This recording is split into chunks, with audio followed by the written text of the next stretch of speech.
Good evening, everyone. Good evening. Good evening. We actually do have a press briefing coming up very soon by officials in regard to the Eaton fire.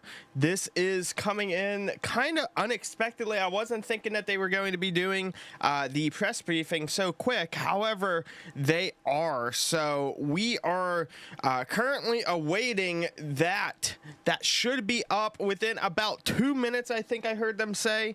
It is pretty much talking about how big of a wildfire this has become, and basically where we are at now in regards to size. We do actually have two new fires did pop up. One is called the Lydia fire, and that's actually in behind the Eaton fire to the north. And then we also have one way off called Scout fire. Scout is 12 acres, Lydia is 50. Let's go over, guys. So they are currently getting ready to do a press briefing here at the I believe it's Pasadena. They're going to be doing this, and I'm pretty sure, yeah, Pasadena. So they got the fire chief there, they got everyone that they need there to do this. So again, guys, be sure to tap your screen, double tap, hit that follow button, hit that share. Coming to you live from Pasadena, California. We do have this press briefing coming up with, I believe, the mayor as well. They're going to be discussing the wildfire that is going on. There's several wildfires, but authorities are going to be doing an update here probably in about a minute here. So guys, tap your screens there, tap your screens, hit that follow button. Again, we have an official update coming in as to their plan of attack. We did see numerous aircraft, both helicopter and planes. Hello, Caitlin, hello. And planes coming over into this general area to do water dumps. So again, like I said, we have a press briefing that's going to be coming up very, very soon. We're kind of just waiting there to see when they start it.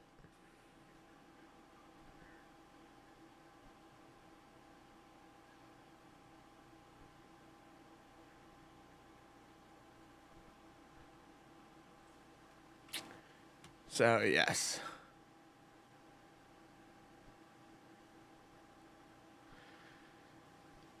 Lots of stuff happening, as you guys can see. CNN is live back there as well.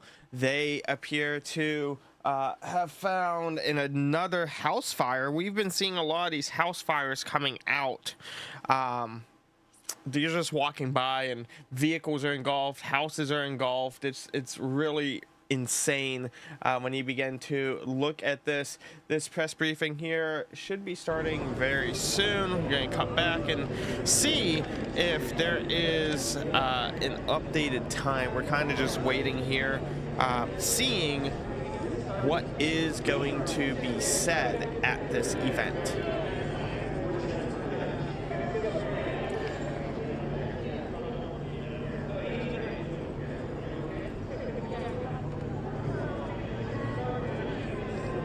So many people just standing around here at Pasadena. Hello, Wisconsin nurse mom. Hello, hello, Colleen. Yeah, and that's the one thing we don't know fully. We don't know what caused this. We don't know if it was intentional. We don't know if it was accidental. We don't know if it was, you know, God. We don't fully know as to what started this fire. A lot of them are arson or an accident, aka the gender reveal parties, you know, or the lanterns. Lantern lights or whatever they're called. Chinese lanterns, there we go. So there's definitely a lot in regard to what is what. You know, there's definitely a lot of questions being asked, and again, there's no containment really on any of these fires last I checked. Yeah, no, we have no containment. There's zero containment to these fires.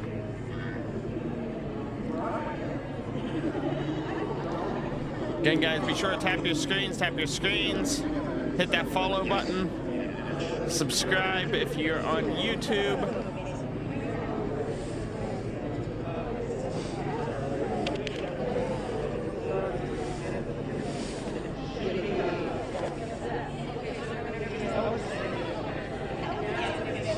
We have lots of... Here we go, guys. We're going to get started.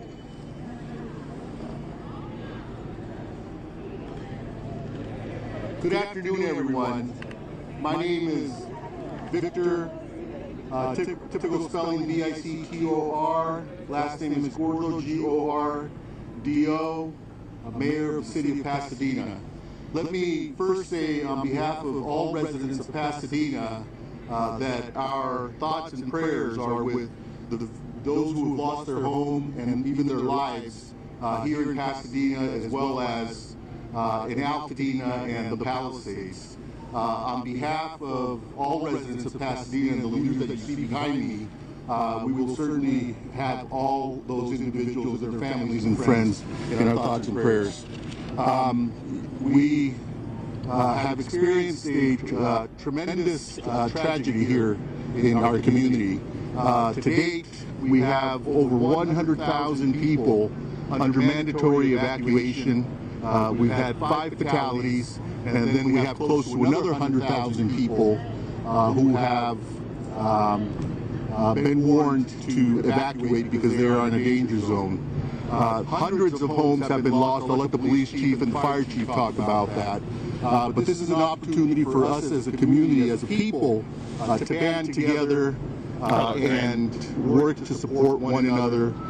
Whether you're affected or not, please take the opportunity to help a neighbor, help a friend, check in on friends and neighbors, and certainly check in on family members.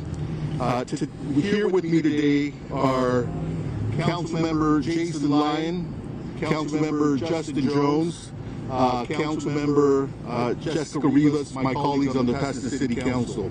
Also with us today is City Manager Miguel Marquez, our Supervisor, LA County Supervisor Catherine Barger, Congress Member Judy Chu, State Senator Sasha Perez, Assemblymember John Harabedian, the Superintendent of the Pasadena Unified School District, Dr. Blanco, the President of Pasadena City College, Dr. Jose Perez, a representative from the Humane Society.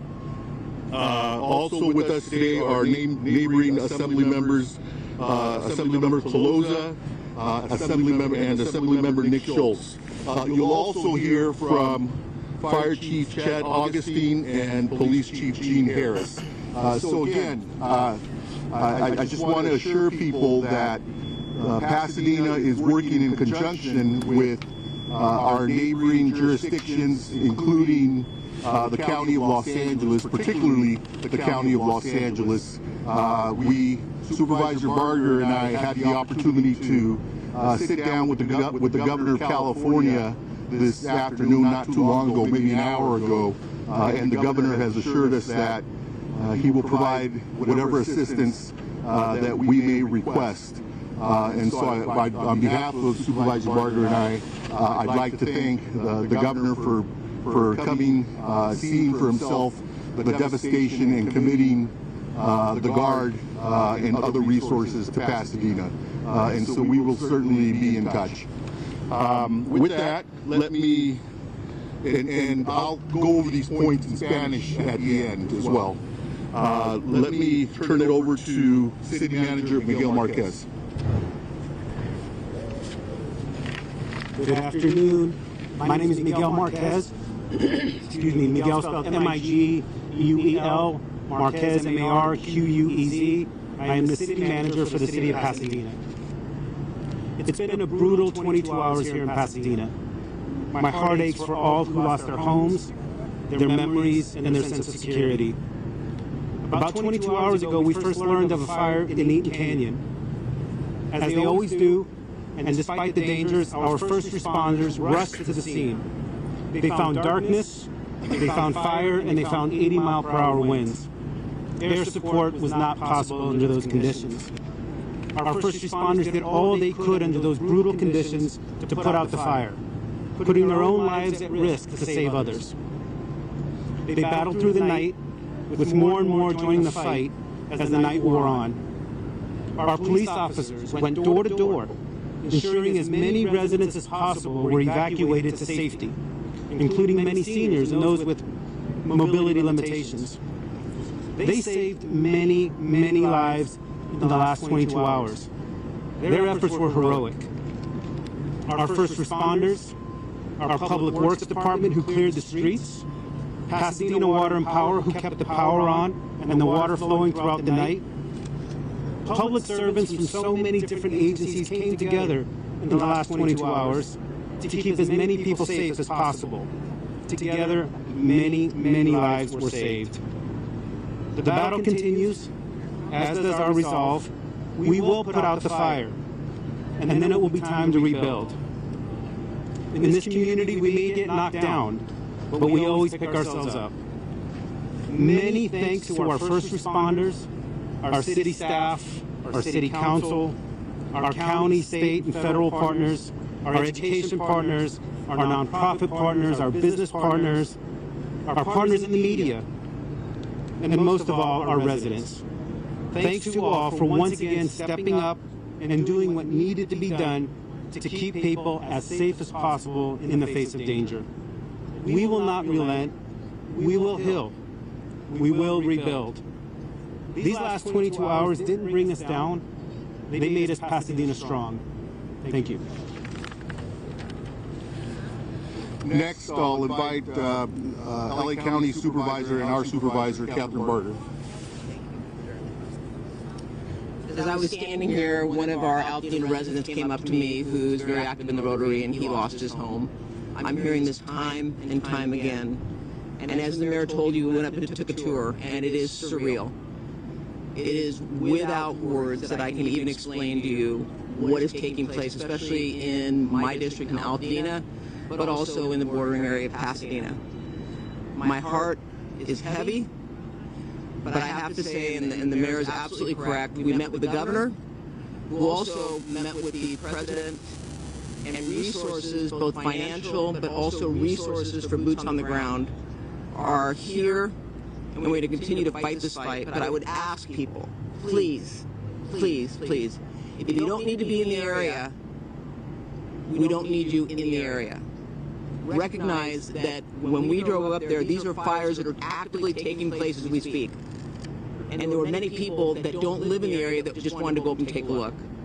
We have fire personnel that is fighting this blaze, not only in Altoona, but also in the Palisades area. We need you all to work with us. And to those people that want to go up and loot, the full weight of the county will come down on you. And that's going to start with the district attorney, who's issuing a press release and is going to make sure the full set of the law is played out if you are caught looting in any area impacted by this fire. But I want to thank our first responders, who many of which have been on the line for over 24 hours. I think it's important for us to note that the chief of the LA County Fire has asked for resources outside the state, with the goal to let them go in and begin to fight the fires so that our firefighters can take a break and then start again. But again, I want to thank our first responders, but I also want to thank our state and federal partners, Congressmember Chu, Congressman Whitesides, who represents Santa Clarita area. It's very reassuring to know that we have an all hands on deck, both at the state and at the federal level. And we will rebuild. With it being California, and my friends out there that have lost their homes, we are here for federal you ICS. as we look forward to what we are going to do to help you rebuild your life. So with that, thank you. Next, Congressmember Judy Chu. Hello, I'm Congressmember Judy Chu, and I just got off the plane from Washington, D.C. My heart goes out to those who've lost their homes and their businesses. I've had friends tell me that they've lost their homes, and I can't believe the destruction that this fire is causing. But I want to tell you that this morning I was on the phone with the White House and with FEMA, and President Biden has declared this a national disaster. So now the mechanics are set for people to get assistance for recovery from FEMA. And also, FEMA was asked last night by the state of California to declare this eligible for the fire management grants, and indeed it is. So all the expenses that we see for fighting this fire will be reimbursed by the federal government.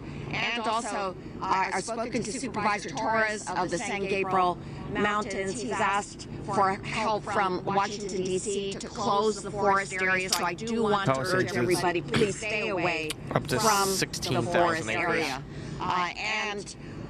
I just urge everybody to make sure that you obey the evacuation orders, and that also you take advantage of the shelters that are available at the Pasadena Civic Center as well as the Arcadia Community Center. Our office is going to be ready to assist you in the recovery from these fires. And we know that there will be assistance from the Small Business Administration, which has emergency loans, and there will be grants from FEMA. But right now, the most important thing is to be safe. So that's why I say to everybody, please stay out of these areas, please make sure you obey the evacuation orders, and please stay safe.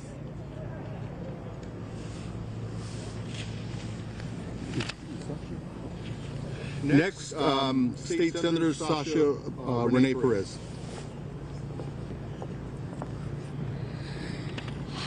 Good evening, everyone. I think this is a really difficult moment for many of us in the community, especially for those of us that have grown up in the San Gabriel Valley and who have come to know and love this community. As the supervisor said, we're receiving many calls from friends and community members letting us know that they've lost their homes, they've lost their businesses. This is a really devastating time. We just toured the site and there are still fires burning, and I want to emphasize to people, if you are told to evacuate, please evacuate. Please take these warnings seriously. I have family members that have evacuated, they have left their homes. I understand how difficult of a decision this is, but this is about safety, and safety first. We want to make sure that you all are taken care of, that you're taking care of your families. This is what is most important right now. It is incredibly dangerous for individuals to be up there during the time when there's fires like this. This is a very, very dangerous time, so please evacuate, get somewhere safe, make sure that your family is safe. Also, if you receive an evacuation warning, please make sure if you have elderly neighbors, pick up the phone and let them know. We've seen a lot of senior citizens just here at the senior center that have been evacuated, and someone taking a moment to knock on the door and make sure that they were informed so that they're getting out of their home is so critical and makes such a difference. We know right now that there's a lot of folks that are struggling to have cell service when they're up in the foothills right now. We know power lines are down. And these fires are continuing to rage on. So, the state's doing everything that it can right now to make sure that we're allocating resources. We're moving firefighters from Northern California, from Central California to come here to fight this fire. There's firefighters coming from out of state. And so resources are coming. We're going to get this thing contained, but it is going to take time. And so make sure that you're staying away, letting our public safety officers do what they need to do so that we can get this contained. Thank you. Next, Assemblymember John Harabedian. Thank you, Mayor Gordo. For anyone who is a believer of any faith, please, we need your prayers. We need your thoughts of healing and anything that you can do to help our community. Many of our neighbors, our loved ones and members throughout our community lost their lives today. And we are with you. We see you, we feel you, and we're going to help you get through this. As part of the state of California, along with our governor, our federal and local officials, our main mission now is to keep people safe, minimize any further devastation, and for those of you who lost your homes, who lost your property, who lost your loved ones, we are going to help you rebuild. We're going to do everything we can to fight for you every day, now, this week, over the next couple months and years, to make sure you get your life back. And that is my promise. That is the promise of everyone behind us. But please, stay diligent. Heed the warnings of our public safety officers. And please, stay out of harm's way. Thank you to our men and women on the front lines, our first responders. We are not out of this. It is all hands on deck, and it's going to be a long couple nights still. So thank you to everyone who's helping these efforts, and please. Oh, my bad. Next, Superintendent of the Pasadena Unified School District, Dr. Blanco. Good evening, and I want to echo the sentiments that our heart goes out to all of our families, our staff, our employees who have suffered losses during this devastating event. Behind me, you see the power of us, the city, the mayor, the city manager, our leader from the PCC, all came around the school district to help us provide for our families and our students. I saw many of my families here today who have lost their homes along with their staff. Thank you for being here with them, and thank you for supporting them. Our schools are going to remain closed for the rest of the week. We are continuing to assess the damages at our school.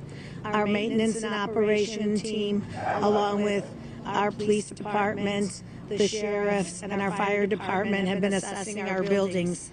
Our preliminary assessment results show that the fire has substantially damaged 5 campuses. While most of them are in good condition, we have confirmed these 5 campuses in Altadena.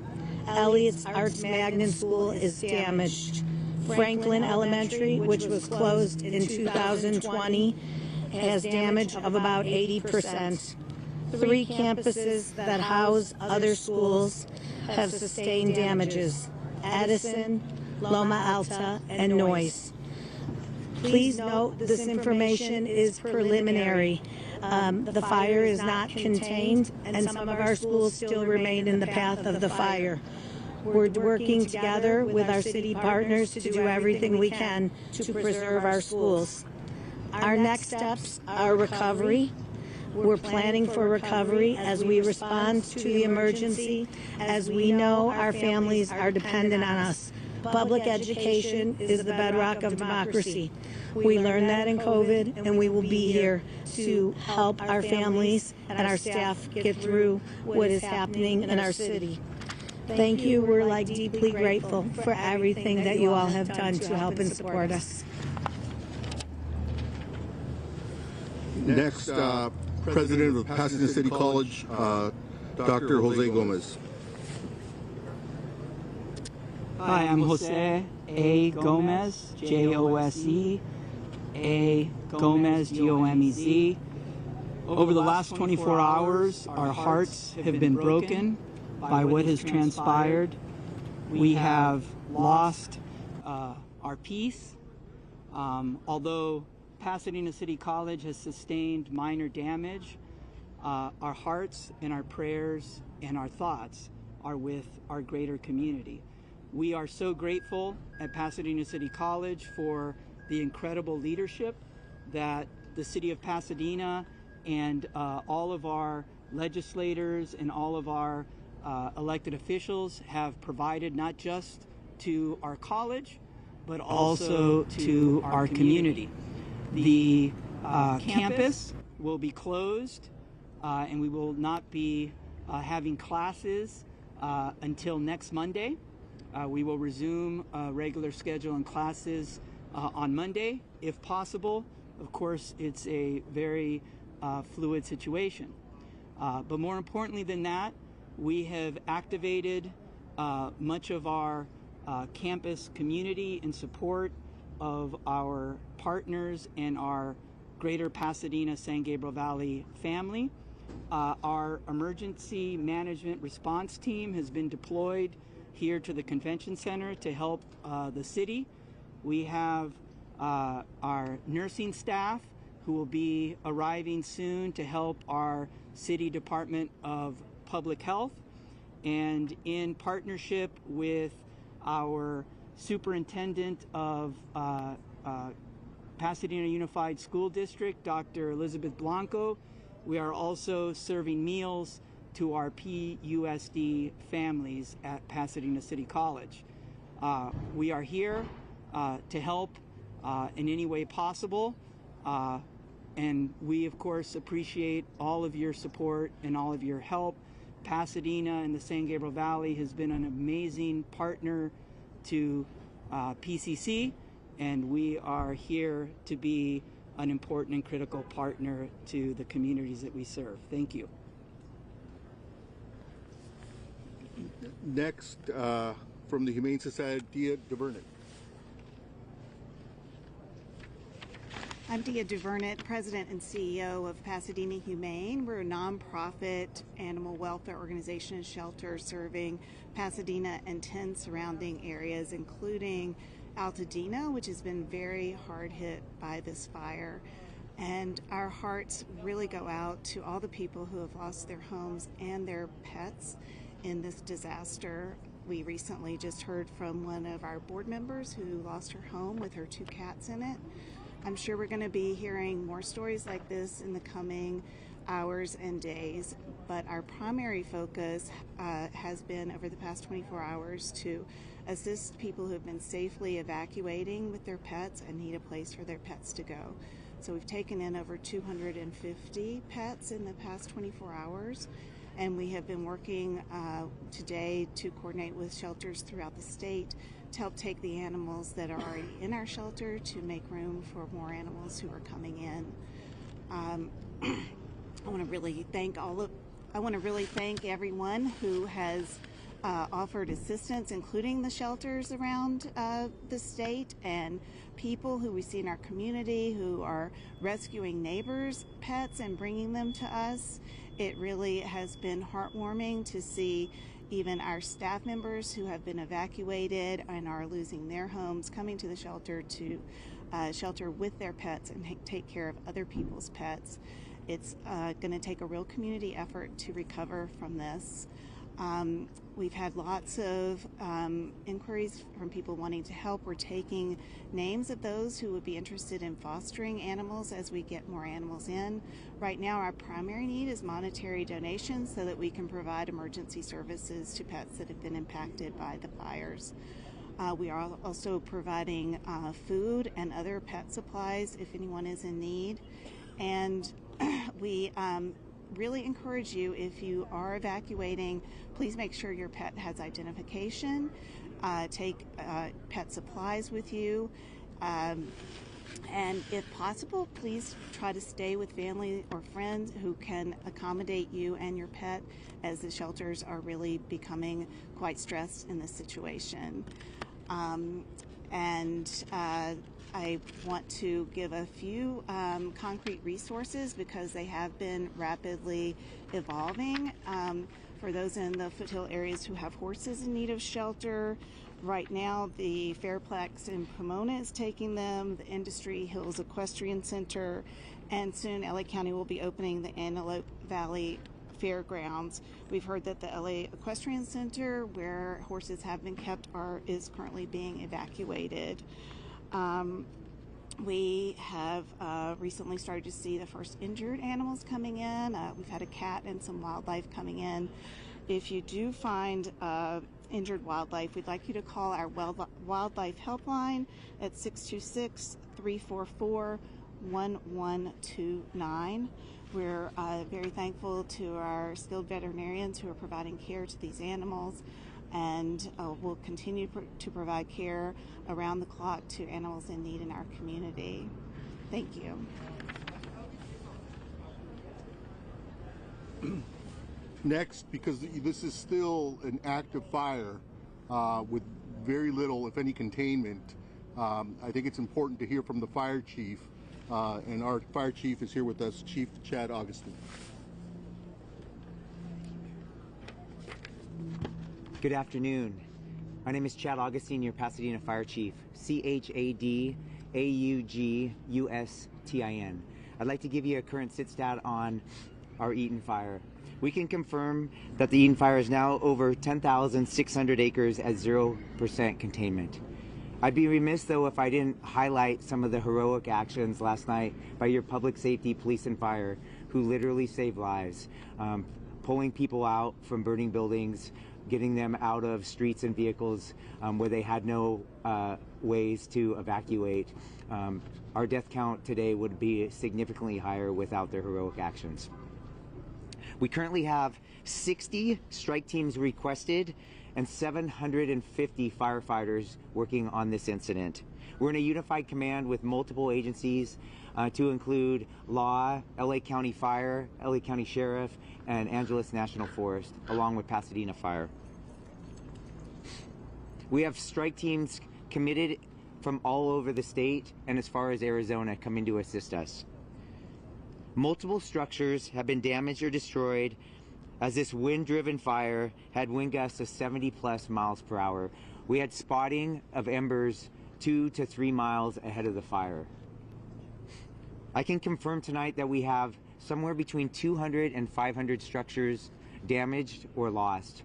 We really need, as it becomes safe to do so, and we get a better handle on this fire, we need to come in and be able to survey the damage to get an exact total of number of structures that have been damaged or completely lost. We continue to be in red flag conditions, and we expect that to be through Thursday, with variable and high wind speeds, thankfully not as strong as what we saw last night. We are encouraging people to stay updated as the weather can continue to change very rapidly. Please, if we issue an evacuation order, heed our request. Be prepared, have your go bag, and immediately evacuate. Thankfully, the current forecasts allow us today to start getting aircraft in to fight this fire. Since around 10 a.m., we've had aircraft doing water drops. With the goal of limiting the fire spread, we will come behind those water drops with hand crews and fire engines to get a containment line around this fire. We expect, with favorable conditions over the next couple days, to start making good progress on this fire.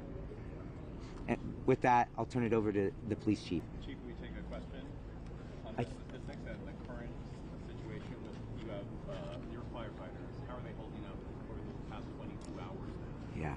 They're exhausted. We need those reinforcements coming in, but they've done incredible work. Where they've, an example is crews that fought 15 house fires over a 28-hour period. They didn't save any of them, but they prevented 2 or 3 blocks away from burning down. So great work, not just from your Pasadena fire, but throughout this entire region. You requested 60 strike teams. What's the status of that? How long before? Yeah. Great question. So we have multiple strike teams have arrived. We're in the early 15-ish strike teams, and we expect over the next 24 hours we'll be close to 50. Even some of the Arizona strike teams should be here by this evening. Can you talk about resources being stretched? I know that this morning, looking at some of the fires, there were maybe 1 or 2 firefighters on scene only because it appeared not to have the resources. Everybody spent 2 minutes. Can you talk about that? Yeah, sure. I would be kidding all of you if I said we didn't have resources stretched yesterday, right? It's a rarity that you have 2 major brush fires in LA County like we did yesterday with the Eaton fire and the Palisades, let alone the multiple other fires that we saw. So we had an extreme drawdown from with LA County Fire, and they are our biggest partner. Even with their drawdown, they sent us a lot of resources last night, which was really helpful. It's unfortunate with the wind gusts that we had, up to 70-mile-an-hour winds, they had to ground their aircraft last night. But we really relied on all of LA County to bring us resources, and then with a mutual aid request from up and down the state. Did that answer your question? Thank you. You said one more. I wanted to ask about, you were inside the fire zone and multiple residents had talked about a lack of water pressure or a lack of water at all trying to fight the fires. There's a similar situation in the Palisades, and they said it was due to the amount of water usage at one time. Is this what you were seeing? What was the situation there? We saw it firsthand as well. Why was this the case? Is this going to be a problem for Yeah, when you have multiple fires, multiple city blocks on fire, with, I'll throw a number out, 100 fire engines flowing water, we are gonna stretch our water system. On top of that, we had a loss of power temporarily, which impacted our water system. But I'll be clear, we could have had much more water with those wind gusts. We were not stopping that fire last night. Those erratic wind gusts were throwing embers for multiple miles ahead of the fire. And that's really what caused the rapid spread of this fire. Where specific the fire started? The most specific, because it's a picture taken approximately 6:30 last night, like a transforming fire in around Lanyon. That's correct. The time that is correct. And around 6:30 was when the fire came in the Altadena area. It was actually in LA County, but right on the border. We had both Pasadena and LA County resources arriving almost simultaneously. And then, of course, the fire quickly moved into the Pasadena city limits. So 10,600 acres on fire, 0% containment, hundreds of homes destroyed. What can you say to the community tonight to get them home? Yeah. That you'll have a handle on this anytime. Yeah, what gives me hope is when I look at the trees and bushes around here. Last night was incredible, right? It was like something that most of you have probably never seen. Tonight we have very mild wind conditions where we can get aircraft and a ton of additional resources getting their hands around this fire. That's what gives me confidence that we're going to get a handle on this fire. Why don't we bring the police chief up, and then then you can ask questions of both chiefs.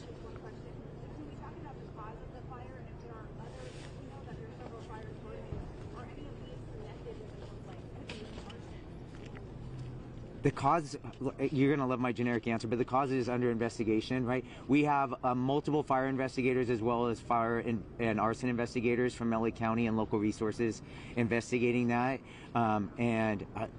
We need to let them do their good work so that we can come up with an accurate cause and origin. Well, we'll ask the chief to stay here for more questions, but in the meantime, because this also involves a public safety situation and neighborhoods that have been evacuated and homes, the message I want to reiterate is don't even think about it. Don't think about coming to loot any of these properties in Pasadena or Altadena, because the Pasadena Police Department, as well as the LA County Sheriff and resources from the state of California, will be out there patrolling and protecting these neighborhoods. With that, I'll turn it over to our police chief, Eugene Harris, to provide you more facts and details. My name is Gene Harris. I am the police chief for the city of Pasadena. Gene is Gene. Last name is Harris, Harris. Last night at the beginning of this incident, first responders from the city of Pasadena responded to the area of this event primarily on a safety mission. But when they got there, they rapidly found an escalating fire that was growing rapidly with the wind gusts, and it turned into a rescue evacuation scenario. Those first responders acted heroically by going in and either evacuating or rescuing numerous folks that are now housed in this building behind me. It was nothing short of heroic, and as they got there, it rapidly turned into that type of mission. So we had people from our police department, our fire department, certainly reached out into our Area C partners, local, state, and county folks that came to assist. And it took all night to get folks rescued or evacuated from their homes, and that effort was robust in that end. We also reached out beyond our county into other counties. We had some other agencies roll assets to us that could help us solve this problem, and they are still on scene at our command post as we speak. As you heard said, this is an active scenario from a law enforcement perspective. You've heard all of the fire circumstances and issues. I'm going to talk a little bit about what we in law enforcement are doing in this incident. As I said, it started out as a evacuation and rescue mission. It is now going to transition for law enforcement into a protection and community safety mission. And we will be staunch in protecting the community and protecting the homes of those folks who've had to be evacuated. We will have numerous folks in and around the area. Upwards of 150 officers at any one time in and around the city handling all of our regular patrol efforts, but certainly focusing on making sure that the homes and the property around the burn area is secure. We will be staunch in that effort. If you have, and this is a message to the community, if you have a righteous reason to be there, declare that reason to law enforcement personnel and we'll assist you. If you don't have a righteous or legal reason to be there, expect to be challenged and we will deal with you accordingly. The idea here is we want to make sure that we protect the people in this community, we protect the sanctity of these people's homes, and we will do that without fail. As you heard the mayor say, don't come here if that is the mission, if that's what you plan to do. You will run into somebody in one of these uniforms, and we will take care of that situation. So ensure that we are going to be staunch and very stern about the way that we're conducting this protection mission. I want to end it by simply saying the first responders in this city are second to none. Those partners that responded to help us really stood up, and you've got some really good elements that came out here to support this community and make it safe.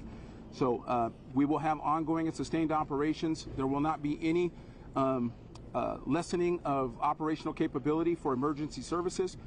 We might find that some of the regular services will be out. We've put some information out on that for social media and on the media to make sure that people understand that we may not have the counters open and some of those things for regular services. But all emergency services will be dealt with without any lessening of services or impact. So with that, I'll turn it back over to the mayor. Now we can open it up to questions from any of our speakers that you may have. I can do Spanish now, or we can do one-on-one.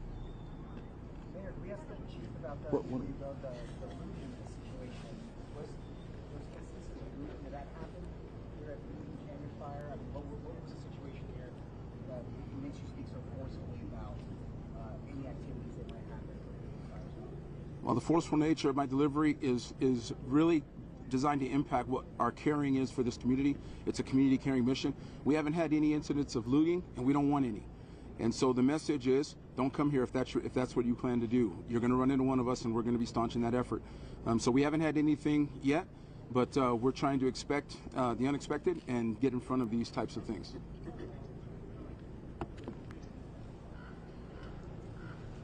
Any other questions for Chief Agustin?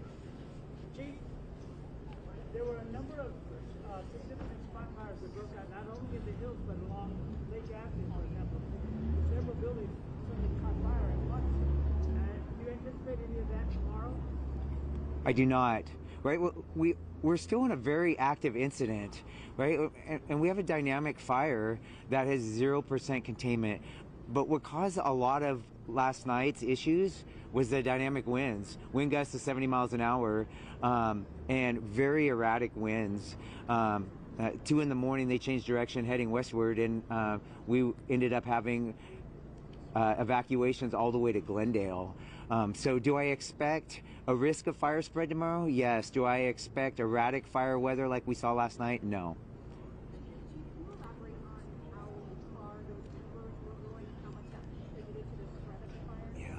We can confidently say those embers were spreading ember casts 2+ miles, right? And we were in red flag conditions, right? And just acknowledging that we're in red flag conditions in January, right, should make us all pause. And so the humidity was so low last night that a single spark could cause a fire. And then you add in the wind gusts. And when I was driving to the fire last night, there was dozens of fires starting just from the embers that were being thrown blocks, and miles ahead of the fire. Chief, the owner of the Bunny Museum told us on our air on CBS, I think a little, that the fire hydrant in front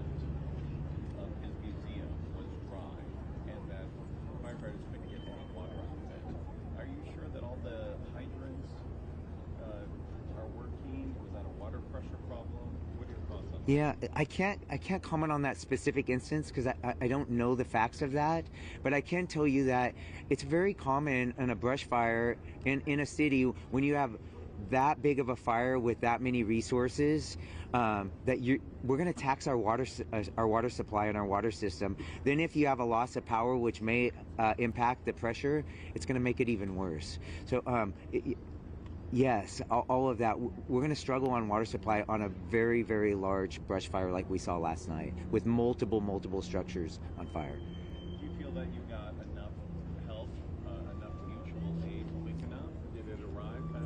Yeah. Did it help? Sure. What was great, if there was a positive thing from yesterday, is we were preparing for a wind event for multiple days in advance of what happened last night. We were preparing for a wind event as well as possible brush fire, but you had augmented staffing all over the county, and which really benefited us because we were able to be nimble, send resources to Palisades Fire early in the day, and they were sending us resources by the evening time. That's the benefit of the mutual aid system in California, specifically LA County. Yes. You know, as you're speaking right now on our air, we're showing live pictures of houses burned to the ground. Yes. These are images that you and everyone standing behind you have seen all day long. What do you say to the homeowners watching this happen every time? We grieve for them, right? We're incredibly sorry that they have a loss of, for many of them, everything they own, right? And it's tough as your fire chief. That's my responsibility. I also know that last night was unprecedented conditions, where we did a lot of good work, but we were not able to save every residence or building that was out there. Mayor Gordo, on that same note, how surreal is it to be inside this convention center many times before so many different events, but to see it being utilized in this way? More than 1,000 people are now using this. Looking forward, what are some of the biggest needs that you think in the days to come that you'll need here for the folks who are going to be back? Well, you know, first and foremost, you know, it's very sad to see families dislodged, particularly families that have lost their home, and as the chief says, have lost everything. I think one of the biggest challenges is going to be to transition people who have lost their home into permanent housing. You know, we have hundreds of homes that have been destroyed, and moving people into permanent long-term housing is definitely going to be a challenge, and it's going to be a challenge that we're going to engage the county, the state, and the federal government in. Has there been any contact information, a website or phone number set up for missing persons? So if a family member, if someone in the area was evacuated, the family is out of state or out of county, how do you track down your loved one? Well, the standard 911 will be efficient enough to get us to the numbers that we need to get you. I would suggest that you make that call. To me, that stands to be an emergency, so let's do that. You can also contact our business line, and we can get you to the right people that can guide you in. If you think that your folks are at our evacuation center, which is right here behind us, we have plenty of staff that are here that can help you ID any family members or friends that might be here. Okay, what's the business line? I don't know that off the top of my head, unfortunately, but you can get that on our website.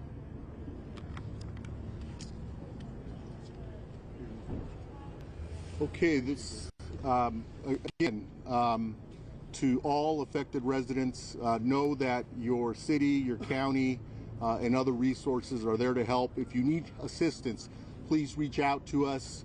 You know, Pasadena and its residents and Altadena, it's a resilient community, and I'm sure that we'll bounce back. In the interim, this is an evolving situation, and so we're asking people to listen in carefully to what the police chief, the fire chief are saying. If you're asked to evacuate, evacuate. If you're thinking about coming to Pasadena or Altadena, for that matter, to cause problems, because the LA County sheriffs will be there to get you, and you will be arrested if you're engaging in conduct that you should not be engaging in. With that, that will complete our, unless there are other questions. Thank you.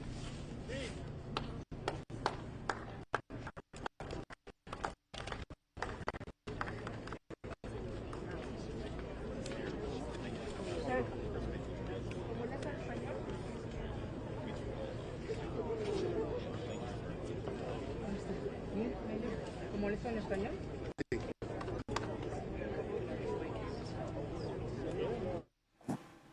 Okay, so as you got to hear and see there as well, is that they are still working to try to contain the fire here that they are obviously dealing with. And as you take a look here, and as you've seen over the past probably 20 to 30 minutes during that presser, homes just going up in flames with no real reason whatsoever. You know, you got a row of 40 homes, and there's one that is on fire, and then you look over the mountain, there's another one, same deal. It's just that these embers are basically getting blown around, and they're landing on something that could be flammable or easily ignitable, which is a lot of things over there. And so it just eats away at it like a virus almost, you know. It just latches on and then it spreads. It's very, very concerning that it's doing this. It's extremely concerning, though. It's extremely, extremely concerning here, you know. It's very, very, very concerning. You know, and as we are here looking at this as well, we just have so much going on between this, and then you also still have the state funeral for tomorrow for Jimmy Carter, who is lying in excuse me, lying in state there. And as we take a very brief look here, this is the view from the beach there, and that is in... Where is this at? This is Los Angeles. This is in Los Angeles. Looking north, which is where you see all of the smoke going out into the ocean there. Slowly moving. We're going to cut back here as the aircraft continue to fly up and over there. It is just extremely sad to see this going on. I don't think this many people expected it to be so involved. You typically don't see that whatsoever. That's the thing. Now, also, this is a live view of the rotunda in the United States Capitol building. We were there last evening. This is a live look at Jimmy Carter lying in state. I will tell you, it was extremely cold in DC last night. Extremely cold, and it's super odd when you come back and look at the super hotness going on in the West Coast. But we're going to take a break here. I wanted to make sure that we were able to showcase you guys that as to what was going on there. With that live press conference, but we will be back on later tonight to